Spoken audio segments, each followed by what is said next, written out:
김종현의 스포츠.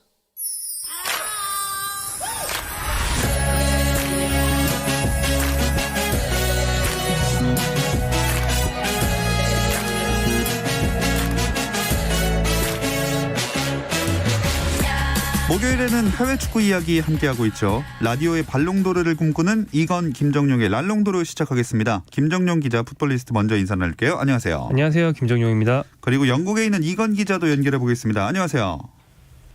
네, 안녕하세요. 이건입니다. 코로나19가 워낙 확산세가 심하다 보니까 매주 물어보게 되는데 잘 지내고 계시죠? 네, 저는 이제 2주 오스트리아를 다녀온 이후에 2주 자가격리가 끝났고요. 이곳 영국도 지금 봉쇄가 풀렸습니다. 봉쇄를 했을 때와 비교해서 큰 차이는 없고요. 코로나 확진자도 여전히 떨어지지 않고 있고요. 봉쇄했다, 봉쇄 풀렸다 이런 느낌은 별로 없지만 어쨌든 봉쇄도 풀렸고 다시 조금씩 일상생활을 되찾고 있는데 조만간 여기서는 백신 접종이 시작된다고 하니까요. 그때 이후에 코로나가 좀 꺾이기를 좀 바라야 될 것 같습니다. 네. 자, 이 코로나19가 참 그나저나 이강인 선수도 확진 가능성이 제기됐는데 혹시 후속 뉴스 있었나요? 네, 이강인 선수가 확실하다는 얘기까지는 나오지 않지만 현지 보도는 이강인 선수의 확진이 유력하다는 쪽으로 흐르고 있습니다. 원래 개인정보 보호 때문에 구단에서 확진자가 누군지 정확히 얘기하지 않는 게 규칙이거든요. 근데 다만 이 발렌시아 측에서 우리 팀에서 코로나19 확진자가 1명 나왔다라고는 공표를 했고요. 근데 그날 검사 결과가 나오자마자 급히 집에 간 선수가 이강인 선수라서 가장 유력한 선수로 꼽히고 있습니다. 확진이 맞으면 한 2주 정도 자가격리 들어가야겠죠? 네, 스페인은 10일이 의무로 되어 있는데요. 만약에 10일이 맞다면, 그러니까 이강인 선수가 맞다면 네네. 앞으로 에이바르와 애슬레틱 빌바오를 상대하는 프리메라리가 2경기를 못 뛸 것으로 보입니다. 자, 우리나라 선수들 확진자가 많이 나오고 있는데 모두 건강하게 돌아오길 바라겠습니다. 근데 이 와중에 잉글랜드 프로축구 경기장들은 팬들의 입장 허용했다면서요? 네, 이제 어제 이곳에 봉쇄가 풀렸기 때문에 조금씩 그 프로리그의 관중들을 입장을 허용을 했습니다. 모두 다 입장을 허용한 것은 아니고 전국을 이제 확진자 수라든지 의료기관 수용 여부 이런 것에 따라서 3단계로 구분을 했어요. 그래서 이제 지역마다 그래서 1단계와 2단계 지역은 관중을 이제 받을 수 있겠는데 받아도 최대 4,000명 1단계는요. 그리고 2단계 지역은 최대 2,000명까지 관중이 들어올 수 있습니다. 그래서 이제 어제 2부 리그 2경기, 3부 리그 2경기, 그리고 4부 리그 2경기 총 6경기에 대해서 관중을 받았는데 약 한 1만 명 정도 수준이었다고 해요. 경기장에는 이제 홈 팬들만 이제 입장이 허용됐고 원정 팬들은 들어오지 못했고요. 또 리버풀이라든지 맨체스터라든지 이쪽에 그 3단계 지역이 있거든요. 좀 더 코로나19가 더 확산된 지역인데 이쪽 지역에 있는 사람들은 여전히 경기장에 못 가고 무관중 경기로 진행이 되게 됩니다. 관중이 들어오는 경기장이라도 마스크는 당연히 써야 되는 거겠죠? 네, 마스크는 꼭 써야 되고요. 물론 이제 그 팬들이 경기장 안에서 응원가를 마스크 쓰고 부르는 건 허용이 됐지만 그 사회적 거리 두기는 준수를 해야 됩니다. 그런데 이 영국 같은 경우에는 그렇게까지 그 강제성을 띠고 있진 않기 때문에 경기장 안에서도 일부 팬들은 마스크를 쓰지 않았던 모습도 포착이 됐고 거리 두기 하지 않는 모습도 계속 포착이 돼서 이곳에서도 논란이 되고 있습니다. 네, 참 잘 지켜야 이 관중 입장도 오래 갈 텐데 어쨌든 그럼 프리미어리그도 이제 입장 허용되나요? 네, 이번 주말에 이제 열리는 프리미어리그 경기가 그중에서 이제 5경기만 관중 입장이 허용이 되는데요. 이제 1단계, 2단계 있는 지역에 있는 그런 런던이라든지 이런 팀만 가능한데요. 그에 앞서서 오늘 이제 이곳 시간으로는 3일이고 한국 시간은 4일인데 런던에 있는 그 아스날의 홈구장이죠. 에미리츠 스타디움에서 열리는 아스날과 라피드 빈의 유로파리그 B조 5차전 홈경기부터 아스날은 관중을 받을 수 있습니다. 그래서 오늘 2,000명의 관중이 에미리츠 스타디움을 찾을 것으로 보이고요. 주말 경기에는 웨스트햄, 첼시, 토트넘 이런 구단들이 2,000명 수준의 팬들을 입장시킬 수 있게 됐습니다. 자, 유로파리그 얘기가 잠깐 나왔는데 토트넘도 주말 리그 경기 앞서서 당장 내일 유로파리그 경기 치르죠? 네, 우리는 내일이라고 하는데 방금 이건 기자가 오늘이라고 그러시더라고요. 현지 시간으로 살고 계시니까. 이것이 시차입니다. 네, 토트넘은 내일이죠. 4일 오전 2시 55분에 오스트리아 린츠의 린츠 경기장에서 LASK 린츠라는 오스트리아 팀과 경기를 합니다. 유로파리그 조별리그 제2조 5차전 원정 경기입니다. 토트넘에게는 부담이 되는 경기일까요? 안 되는 경기일까요? 토트넘은 현재 조 2위인데요.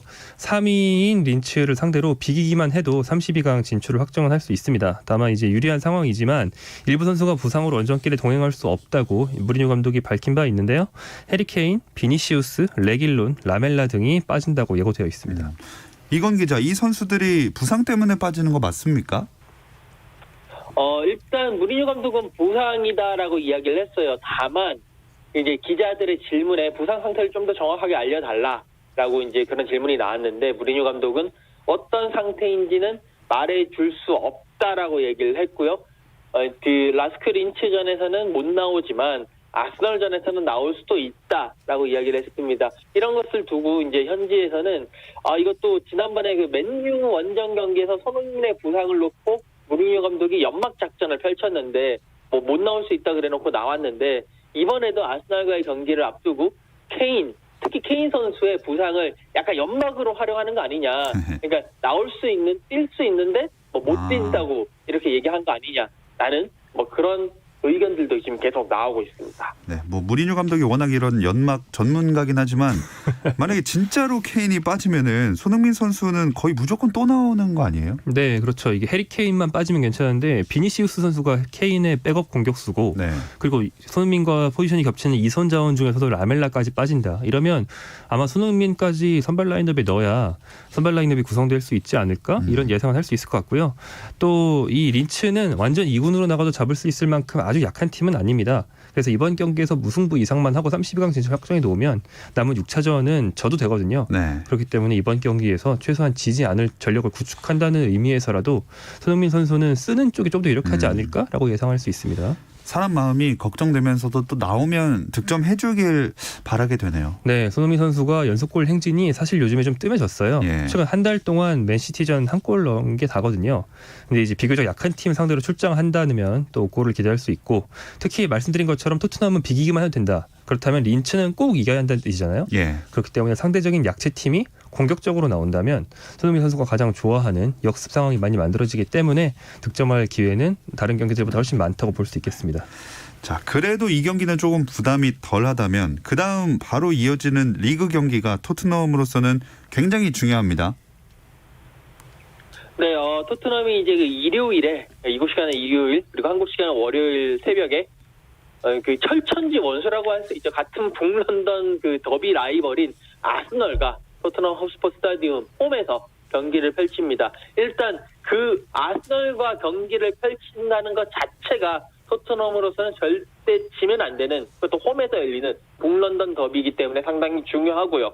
여기에 지금 토트넘이 승점 21점으로 리그 1위를 달리고 있거든요. 리버풀과 함께 승점이 동률인데 골 득실차에서 앞서 있어서 1위를 달리고 있습니다. 이런 상황에서 만약에 여기서 지게 되면 리버풀과의 선두 경쟁을 약간 탈락할 수 있는 약간 좀 분위기가 그렇게 될 수 있기 때문에 그 선두 경쟁을 이어가기 위해서도 이번 경기는 꼭 승리를 해야 되는 필승의 경기다라고 보실 수가 있겠습니다. 뭐 아스널도 순위 끌어올리려면 필승해야 되지만 누가 필승할까요? 저는 일단 토트넘으로 좀 기운다고 봅니다. 물론 라이벌전은 전력을 떠나서 늘 50대 50이지만 최근 전력은 확실히 토트넘이 위라고 볼 수 있을 것 같고요. 최근 아스널 쪽 해설자들이 아주 울상입니다. 예를 들어서 아스널 선수 출신인 폴 머슨이라는 해설자는 토트넘이 최근에 경기장을 지었는데 예. 순위가 안 떨어지더라. 아스널은 15년 전에 경기장 짓고 그 핑계로 떨어진 순위를 우리가 감내하고 15년을 살아왔는데 예. 토트넘 보니까 어라? 경기장 저도 안 떨어지는 거였잖아. 네. 우린 15년 동안 뭐 한 거야? 약간 이런 말도 했거든요. 네. 아스널이 원래 토트넘보다 위여야 되는데 우리가 아래에 있다는 거를 아스널 쪽은 지금 거의 받아들이기 힘들어할 정도로 인지 부조화가 올 정도로 힘들어하고 있어서 토트넘이 좀 전력은 위죠. 네. 뭐 이 라이벌전이기 때문에 엄청 다들 잘 하려고 하겠지만 근데 손흥민, 케인 조합이 좀 견제가 심해지다 보니까 시즌 초반만큼 강력한 무기는 안 되는 것 같아요. 네, 손흥민 선수가 한 달 동안 한 골 넣었다는 말씀도 드렸고 손흥민 선수와 케인의 골을 합하면 토트넘 전체 득점의 76%나 될 정도로 사실은 좀 뻔한 루트거든요. 네. 이제 바로 전 경기였던 첼시와의 경기에서 0대0으로 비겼는데 이날 유효슛 0개였습니다. 근데 사실 이날 침묵한 이유는 간단하다고 볼 수 있는데 토트넘이 맨시티나 첼시 같은 강팀 만나면 무조건 수비하다가 역습만 하거든요. 그런데 맨시티는 좀 공격 일반대로 나왔으니까 토트넘이 역습을 할 수 있었던 거고 첼시는 똑같이 수비적으로 해서 0대0이 된 건데 제 생각에 이번 경기는 안 그럴 것 같아요. 왜냐하면 아스널이 일단 더비기도 하고 네. 더비에서 꼬리를 내리고 뒤에서 물러나서 가드만 올리고 있긴 좀 힘들 것 같기도 하고요. 둘째로 아르테타 감독이 과르디올라 감독의 영향을 많이 받았다고 얘기를 하듯이 마냥 수비만 하는 사람은 아니기 때문에 이번 경기에서는 그래서 손흥민 선수가 이용할 만한 공간이 아스날 수비진 사이에 많이 있을 것 같습니다. 자, 영국 현지 분석은 어떨까요? 일단 뭐 손흥민 선수와 케인 선수의 조합에 가장 중요한 쪽은 케인이다라는 것이 이제 영국의 현지의 분석가 그런 이제 평가고요. 그러니까 케인을 막으면 이 조합의 그런 위험성이 반감된다라는 걸 알고 있고 첼시 같은 경우에도 그 당시 첼시가 케인을 견제하는 것에 상당히 많은 공을 들였습니다. 그래서 이제 그 두 선수의 공격력을 상당히 이제 떨어뜨렸고요. 결국에 토트넘이 이 공격력을 다시 끌어올리고 그리고 또 더 좋은 모습을 보이기 위해서는 케인과 손흥민 조합 외에도 다른 선수들이 해줘야 된다. 반대편에 배치가 되는 루카스 모우라든지 베일 선수가 좀 더 공격력이 올라가고 폼이 올라와서 해줘야 된다라는 그런 과제를 남겼다라고 이야기를 하고 있고요. 아스날전 같은 경우에는 역시 손흥민 선수와 케인 선수의 조합이 빛을 발해야 되는데 문제는 이 부상입니다. 물론 이제 그 무리뉴 감독이 약간 연막을 쓴 게 아닌가라는 생각도 하고는 있지만 그래도 만에 하나 케인 선수가 또 부상을 당하게 된다면 이 손흥민 케인 조합이 가동이 될 수가 없기 때문에 전체적인 토트넘의 그런 공격력이 떨어질 수밖에 없고 여러 가지 앞으로 일정에 있어서 상당히 어려움을 겪을 수밖에 없다라는 것이 영국 현지의 분석입니다. 네, 앞으로 헤쳐나가야 할 과제가 많은 토트넘이지만 어쨌든 지금 1위를 달리고 있어요. 토트넘 이번 시즌에 과연 우승을 할 수 있을까요? 저는 일단 결론부터 말씀드리면 힘들다고 생각하는데요. 다만 지금 중간 1위인 것도 의미가 정말 큰 게 토트넘이 중간 1위 정말 해본 적이 없는 팀이라서 이게 35년 만입니다. 35년 만 중간 1위를 했는데 이걸 2주째 계속하고 있다. 이것만으로도 이제 한 40살 이하의 토트넘 팬들은 처음 보는 광경인데 이 얇은 선수층 때문에 시즌 중반에 부상자가 한 명이라도 장기 부상자가 나올 경우에는 지금 하고 있는 축구 콘셉트를 유지할 수가 없거든요. 그렇기 때문에 다른 팀보다 부상이 좀 취약해서 변수가 많습니다. 자, 그리고 이어서 유럽 축구연맹 챔피언스리그 소식도 살펴볼 텐데요. 이 이야기는 잠시 쉬었다 와서 나눠보겠습니다.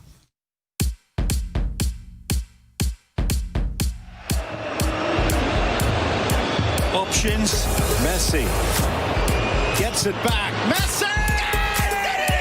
Suarez puts it on the plate and Messi. 현장의 소리, 레전드들의 이야기.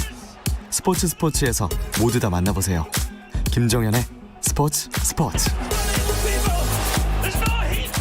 풋볼리스트 김정용 기자, 영국의 이건 축구 전문 기자와 함께하고 있습니다.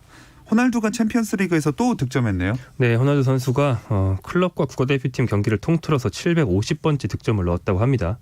한 작년 정도부터는 한 2골 넣으면 한 골은 기록인 것 같아요. 뭐에서 몇 번째 하면서. 자, 유벤투스, 호날두 선수가 소속된 유벤투스가 챔피언스리그에서 우크라이나의 디나모 키예프를 완파했습니다. 3대0으로 이겼고요. 이미 4차전 결과로 16강승을 확정했던 유벤투스는 이번 5차전 결과를 통해서 조 2위를 지켰습니다. 또 G조에서는 바르셀로나랑 유벤투스가 16강을 이미 확정 지은 상황이었잖아요. 네, 바르셀로나가 조 1위를 달리고 있었고 이번 경기에서 유벤투스와 마찬가지로 3대0 대승을 거두면서 조 1위를 지켰고요. 상대는 헝가리의 페렌츠 바로시였습니다. 이날 경기에서는 최근 부활의 기미를 보이고 있던 그리즈만 선수가 3경기 연속골을 넣으면서 상당히 좋은 모습 보여줬습니다. 확정은 됐지만 유벤투스와의 최종전 기대가 되지 않습니까? 네, 아무래도 유벤투스와의 최종전 두 팀 다 16강 확정됐지만 또 두 팀의 자존심 대결이거든요. 조 1위를 누가 차지하느냐 이 부분도 상당히 자존심 대결이 있고 또 쿠만 감독이라든지 피를로 감독이라든지 이 두 감독들의 또 여러 가지 그런 자존심 또 국내 리그에서의 부진과 함께 그래도 유럽 챔피언스 리그에서는 좀 더 좋은 모습 보여줘야 된다라는 그런 주변의 기대가 크기 때문에 분명히 이 경기 자체는 상당히 재미가 있을 것 같습니다. 메시도 나오겠죠? 아무래도 이게 바르셀로나의 홈 경기고 팬들이 메시와 호날두 간의 맞대결, 즉 매호 대전을 바라는 그런 열망도 큽니다. 그리고 두 선수 모두가 이제 30살이 이미 30대 중반이 다 돼가고 있기 때문에 더 이상 매호 대전이 이제 안 열릴 수 있을 가능성도 한 해 지나면서 더 이제 그 대두가 되고 있거든요. 그렇기 때문에 이번에는 분명히 메시도 나올 수 있을 것 같고요. 쿠만 감독이 메시의 뭐 그런 거를 외면하기는 쉽지 않을 것 같고 이제 변수는 부상입니다. 뭐 주말에 있을 국내 리그 경기도 있고 혹시나 모르지만 메시나 호날두 둘 중에 혹시 코로나에 걸릴 가능성만 이제 그런 것만 배제된다면 없어진다면 충분히 매호 대전이 다시 열릴 수 있을 것 같습니다. 네, 뭐 두 선수 워낙 다 잘 부상 안 당하는 선수들이니까 한번 기대를 해보겠습니다.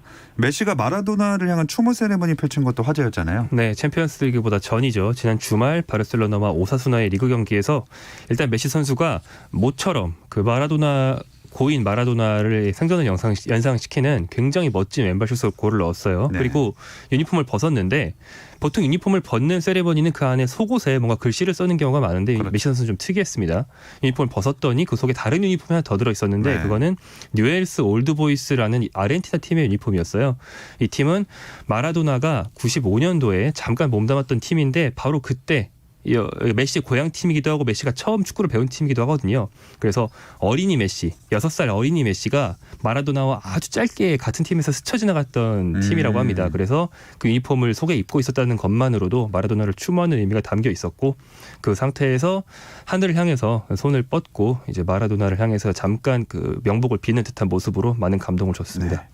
그런 감동과 별개로 경고 받았잖아요. 네, 유니폼을 벗으면 기본적으로 경고를 받기 때문에 이 규정을 피해갈 수는 없었는데요. 그런데 이날 주심은 규정상 경고를 주면서도 특이한 행동을 하나 했습니다. 그건 뭐냐면 경기가 끝나고 나면 경기 보고서에 왜 경고를 줬는지 기록을 하는데 보통은 짧게 쓰거든요.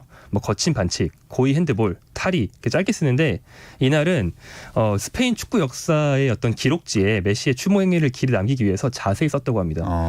이러해서 바르셀로나 메시 선수가 이러이러한 추모의 의미를 담아 벗었으므로 경고를 줬음이라고 네. 약간 그 실록에 남기듯이 사관이 쓰듯이 썼다고 합니다. 네. 오히려 그렇게 기록이 남는 게 더 의미가 있게 되는 거 아닌가 네, 이런 생각도 들고요. 주심으로선 규정은 지키되 추모에는 동참한 행동이라고 할 수 있겠죠. 네. 자, 뭐 어제 오늘 있었던 다른 그 챔피언스리그 조 경기 결과들도 짚어볼까요? 네, 어제 새벽 레알 마드리드가 샤흐타르 도네츠크에 0대2로 패배했습니다. 레알은 우크라이나 팀 샤흐타르에 2패를 당하면서 망신을 당했고요. 최대 빅매치 중 하나였던 아틀레티코 마드리드와 바이에른 뮌헨의 경기는 1대1 무승부였습니다. 또 다른 빅매치에서는 파리 생제르맹이 맨체스터 유나이티드 원정에서 3대1로 승리했는데 지난번에는 파리 홈에서 메뉴가 이겼죠. 예. 그래서 이번에는 파리 생제르맹이 서력한 셈이 됐고요. 또 첼시, 요즘 굉장히 잘 나가고 있던 세비야를 상대로 무려 4대0 대승을 거뒀는데 올리비에 지루 선수 혼자 4골을 넣었습니다. 예. 이게 보통 왼발 오른발 헤딩으로 나오면 꼭 야구의 사이클링 히트처럼 퍼펙트 헤드트릭이라는 말을 쓰는데 그렇죠. 이날 지루 선수는 왼발 오른발 헤딩 페널티킥 어허. 4가지 방법으로 4골을 넣습니다. 네. 참 좋은 모습 보여준 지루 선수고요. 그럼 지금까지 16강 확정한 팀들은 아까 바르셀로나, 유벤투스랑 또 어디 있죠? 바이에른 뮌헨, 맨체스터 시티, 포르투, 리버풀, 첼시, 세비야, 도르트문트 그리고 말씀드린 바르셀로나, 유벤투스까지 9팀이 확정돼 있습니다. 이건 기자, 레알 마드리드는 이제 16강 진출 못할 가능성이 높아졌어요.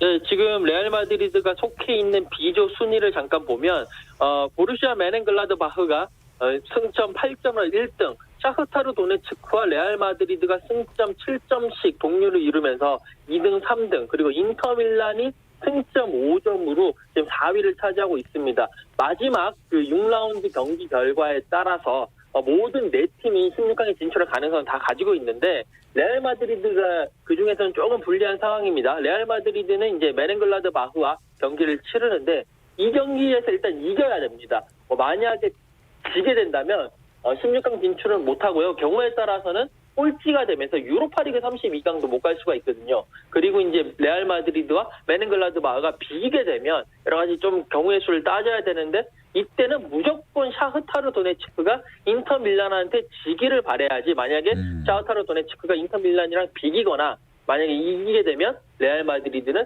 16강에 못 가는 그런 아주 조금 불리한 상황에 놓여 있게 됩니다. 다들 이렇게 경우의 수 따져야 되고 또 안 치열한 조가 없겠지만 그래도 H조가 가장 박빙인 것 같아요. 네, 방금 말한 B조가 4팀이 다 살 수 있으니까는 제일 치열하다면 H조는 3팀이 똑같은 위치에 있어서 또 다른 의미에서 치열한데요. H조는 우리 황희찬 선수의 소속팀인 라이프지히, 전통의 강호 맨체스터 유나이티드, 지난 시즌 준우승팀 파리 생제르맹이 다 있습니다. 네. 여기 껴있는 그 터키 팀인 바샥세이르는 이름대로 좀 바삭하게 부서지면서 계속 지고 있거든요. 그래서 다들 바샥세이르만 두들겨 패고 네. 자기들끼리는 물고 물리면서 세 팀이 승점이 똑같아요. 그래서 이제 5차전에서 메뉴가 파리 생제르맹에게 졌기 때문에 골득실에서 파리 생제르맹과 라이프치히에 앞서서 1위를 유지를 하고는 있습니다. 졌기 때문에 승점은 같아졌지만 예. 골득실로 1위를 유지하고 있고요. 파리 생제르맹이 2위, 라이프치히가 골득실에서 밀려서 3위입니다. 그래서 최종전에서 파리 생제르맹이 바샥세이르를 만나기 때문에 제일 유리하다고 할 수 있고 라이프치히와 메뉴의 맞대결에서 아마 이기는 팀이 살지 않을까 이런 예상해 볼 수 있겠습니다. 이 라이프치히와 맨유는 정말 더욱 간절한 경기가 될 텐데 영국 팬들은 당연히 맨유가 이길 바라고 있겠죠?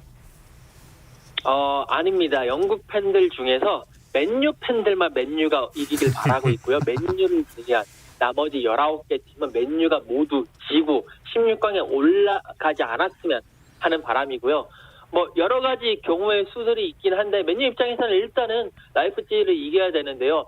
가장 이제 두 경기가 펼쳐지니까 두 경기에 경우의 수가 9가지가 나오거든요. 그 9가지 중에서 가장 골치 아파지는 게 그 두 경기 모두 다 비기는 경우입니다. 그렇게 되면 그 세 개 팀이 다 승점 10점으로 똑같아지는데 이때는 그 세 팀들 간의 상대 전적을 따져야 됩니다. 그러니까 그 바샥세이르와의 경기 전적은 빼고 그 세 팀들까지 맞붙은 상대 전적을 따지면 맨유, 파리 생제르맹이 7.6점을 얻어가지고 그 두 팀이 진출하는 그런 상황까지 오게 되는데 이제 그 파리 생제르맹이 바샥세이르한테 질 가능성은 크게 없기 때문에 지금 상황에서는 파리 생제르맹이 올라가고 그래도 맨유가 조금 더 유리하지 않겠느냐라는 그런 상황입니다. 아유 복잡합니다. 이런 건 그냥 끝나고 결과 확인하는 게 제일 속편한 것 같습니다. 또 남은 빅매치 있다면 어떤 팀들 대결일까요?